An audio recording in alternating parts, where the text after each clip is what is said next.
Guilty Gear Xrd Revelator. Hi, it's Tom with Digital Foundry, taking a quick look at Guilty Gear Xrd Revelator on PS4 and PS3. This is of course the second release in the latest Xrd series, where developer Arc System Works makes a jump from the detailed 2D sprite work of Guilty Gear X2 to a fully 3D cel-shaded style. Let's rock. And you might not think to look at it, but this game's also running on Unreal Engine 3, in what's perhaps the most visually distinct title to ever use this engine. The real miracle though is the fact each character looks and plays very similarly to the sprite-driven Guilty Gear X2, even down to the frame rate of each character animation.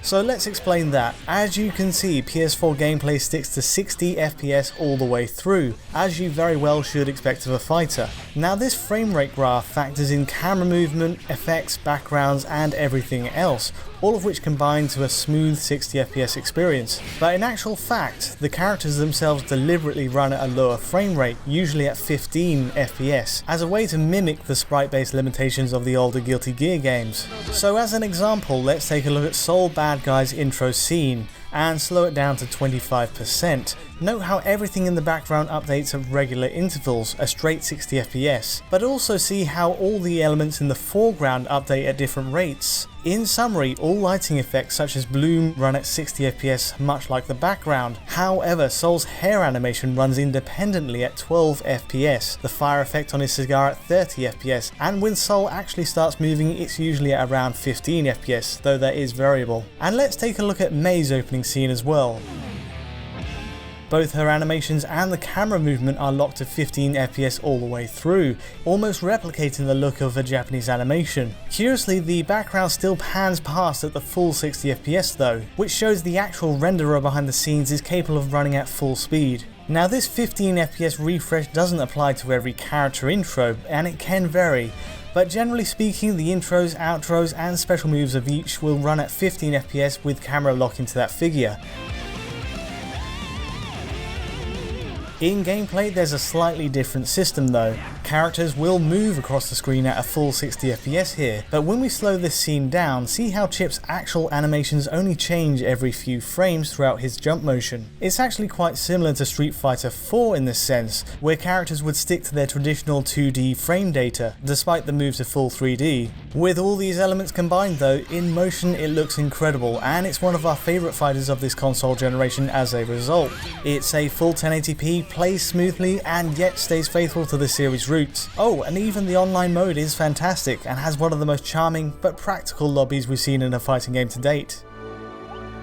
Now sadly we're still waiting on the PC version, which is set to release later in 2016. We're promised 4K resolution support there, and we're really looking forward to seeing how this scales to that Ultra HD resolution. But for now, we do have the PS3 version to hand. Amazingly, this version runs on last gen hardware really well too, if at a lesser resolution of 720p. We're looking at all the same bells and whistles here, and even crossplay with the PS4 version online.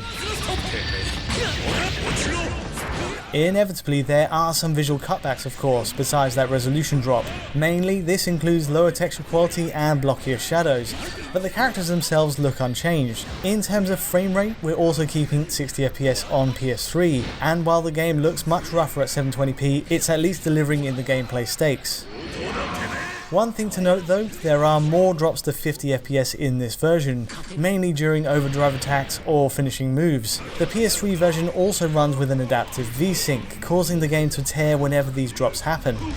We've played this version for hours though, and it doesn't affect the gameplay itself. It's only really at points where control is out of your hands anyway. So all in all, it's amazing to see Guilty Gear Xrd on PS4 and PS3, a unique and polished 2D turned 3D fighter with no shortage of single player modes and online options. If you're looking for an alternative to Street Fighter 5, we'd highly recommend giving this a shot if you haven't already. That's all from me though, do give us a like or subscribe if you found this interesting, and until next time, thanks for watching.